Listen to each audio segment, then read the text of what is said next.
Hey, what's up, guys? Stock Doc with you once again.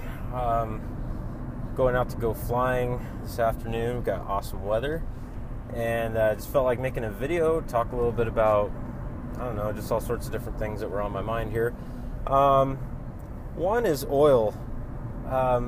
If you don't agree with me, that's cool. Nobody really knows, one way or the other fully until the tides fully change, but it looked like that we found a double bottom in oil, and we're headed back up there. Then that was catalyzed by the stuff with Yemen going on, and then Goldman Sachs comes out and says, there's really not a lot of threat to the oil supply, or the quantity of oil wasn't significant enough for us to have even worried about in the first place, so oil falls like over 5.5% in a day.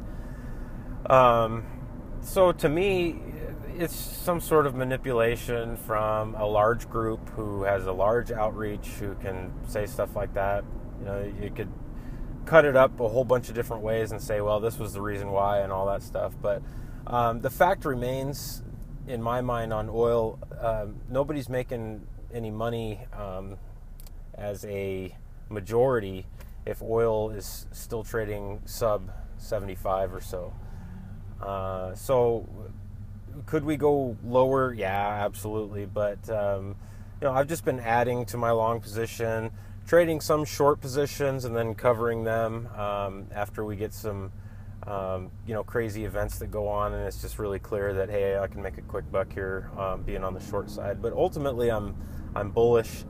And the reason why is simply because the world just can't really grow or move forward in a profitable way in the oil sector without there being around $75 a barrel oil. That's not true for Saudi Arabia because their costs are so low, but I'm talking about as the whole picture unwinds, you start to see that the U.S. Venezuela is around $30 a barrel, but still that's what it costs them to get out of the ground, but their debt obligations are much, much higher than that. So when you start to factor all this stuff together, you come out around there.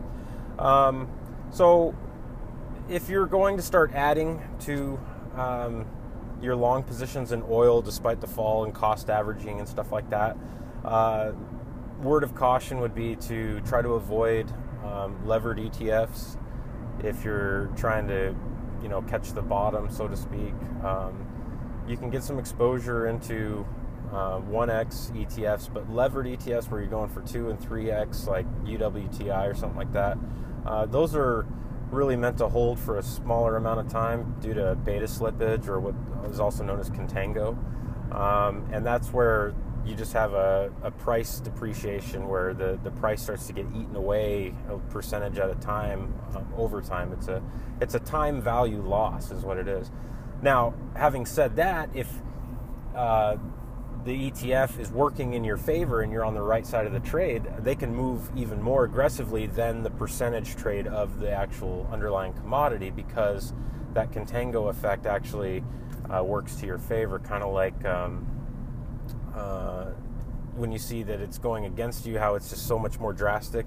It's that much more drastic in your favor when you're on the right side of that trade. So